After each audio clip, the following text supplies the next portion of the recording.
दोस्तों नमस्कार। मैं आपका astro friend SM. Sharma Melbourne Australia से अपने यूट्यूब चैनल ज्योतिष डिवाइन एस्ट्रोलॉजी में आपका हार्दिक स्वागत करता हूं। अभी कुछ दिन पहले मैंने एक पोस्ट बनाई थी जिसमें कुछ ऐसे योग और ग्रह स्थितियों की चर्चा की थी जिससे यह जानकारी मिलती है कि इस वर्तमान जन्म से पहले हमारी आत्मा कहाँ थी और कहाँ से आई है, किस योनि से आई है। आज की वर्तमान पोस्ट जो मैंने आपके लिए बनाई है ये इससे बिल्कुल विपरीत है। इसमें कुछ ऐसी जानकारी देने का प्रयास किया जा रहा है जिसमें कुछ ऐसे योग ग्रह स्थितियों के बारे में चर्चा की जा रही है जिससे हम अपने अगले जन्म के बारे में जानकारी प्राप्त कर सकते हैं कि वर्तमान चोला छोड़ने के बाद हमारी आत्मा कहाँ जा सकती है। इस तरह की बातों का वर्णन हमारे अनेक धार्मिक ग्रंथों में किया गया है, वहीं से जानकारी प्राप्त की जाती है। तो चलिए आगे बढ़ते हैं और जानते हैं कि वर्तमान जन्म के पश्चात हमारी आत्मा कहाँ जा सकती है। नंबर 1, अगर किसी कुंडली में बृहस्पति ग्रह कर्क राशि में स्थित है तो जातक अगले जन्म में किसी धार्मिक, संस्कारी और संपन्न परिवार में जन्म ले सकता है। नंबर 2, अगर लगन में उच्च राशि का चंद्रमा है और किसी पाप ग्रह की दृष्टि इस पर नहीं पड़ रही है तो ऐसे जातकों की सद्गति होती है और जातक की आत्मा उच्च और धार्मिक परिवार में जन्म लेती है। नंबर 3, राहु ग्रह अगर आपके अष्टम भाव में है तो डरिए मत। अष्टम स्थान का राहु जातक को धार्मिक बनाता है और वर्तमान चोला छोड़ने के बाद वो आत्मा बहुत ही संपन्न परिवार में जा सकती है।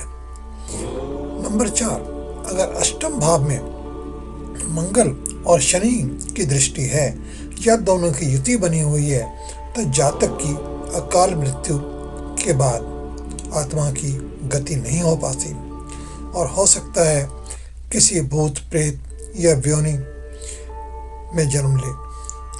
नंबर 5, अष्टम भाव में कोई भी ग्रह ना हो तथा ना ही किसी ग्रह की दृष्टि हो तो यह एक बहुत ही दुर्लभ योग बनता है और जातक को मोक्ष की प्राप्ति करवा सकता है।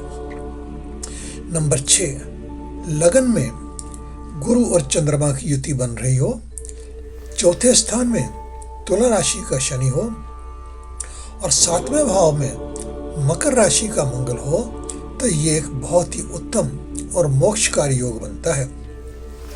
बहुत अति उत्तम भाग्यशाली योग है, मोक्ष का अधिकारी बन सकता है।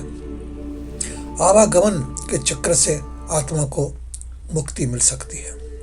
नंबर 7, अगर अष्टम भाव पर शनि की दृष्टि है और इसमें शनि की ही राशि यानी कि मकर या कुंभ है तो जातक भाग्यशाली है और विष्णु लोक की प्राप्ति हो सकती है। ऐसा हमारे ग्रंथों में वर्णन किया हुआ है। नंबर 8, अगर 12वें स्थान में शनि, राहु या केतु कोई भी ग्रह हो या अष्टम स्थान का स्वामी 12वें भाव में आ जाए और छठे भाव का स्वामी 12वें भाव पे दृष्टि डाले तो यह भी एक अच्छी स्थिति नहीं बनती।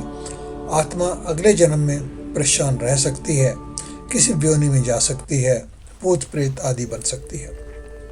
नंबर 9, अगर अष्टम भाव को गुरु, शुक्र और चंद्रमा इन तीनों ग्रहों की दृष्टि हो तो जातक की आत्मा प्रभु चरणों में लीन हो जाती है। तो दोस्तों ये थी कुछ जानकारी। इस जानकारी में मैंने कुछ ऐसे योग भी बताए हैं जिससे आत्मा की मुक्ति नहीं होती या आत्मा व्योनि में जा सकती है। तो ऐसी स्थिति में क्या उपाय किया जा सकता है? इसका जो सबसे बड़ा उपाय हमारे ग्रंथों में वर्णन किया गया है वो है प्रतिदिन गीता जी का पाठ कीजिए, भागवत का कथा करवाइए। आप स्वयं कर सकते हैं, किसी कथा में जा सकते हैं और अगर किसी नदी गंगा किनारे आप इस भागवत कथा को सुनते हैं तो आपकी जो व्योनि के या कष्टकारी योग हैं इनसे मुक्ति पाई जा सकती है। तो दोस्तों ये थी कुछ जानकारी जो मैंने आपको दी है। आपको ये जानकारी कैसे लगी कृपया हमें अवश्य बताएं। अगर आपने अभी तक हमारी चैनल को सब्सक्राइब नहीं किया है तो कृपया अवश्य कर लें, लाइक का बटन भी दबाएं और चैनल को अधिक से अधिक शेयर भी करें। अगर आप हमसे कोई ज्योतिष परामर्श लेना चाहते हैं तो आपका स्वागत है। कमेंट बॉक्स में या व्हाट्सएप में आप हम तक संपर्क कर सकते हैं, अपना प्रश्न पूछ सकते हैं। आप व्हाट्सएप पर संदेश भिजवाएं, उसके बाद आपको पूरा प्रोसीजर बता दिया जाएगा। तो दोस्तों, ओम नमः शिवाय। आपका बहुत बहुत धन्यवाद।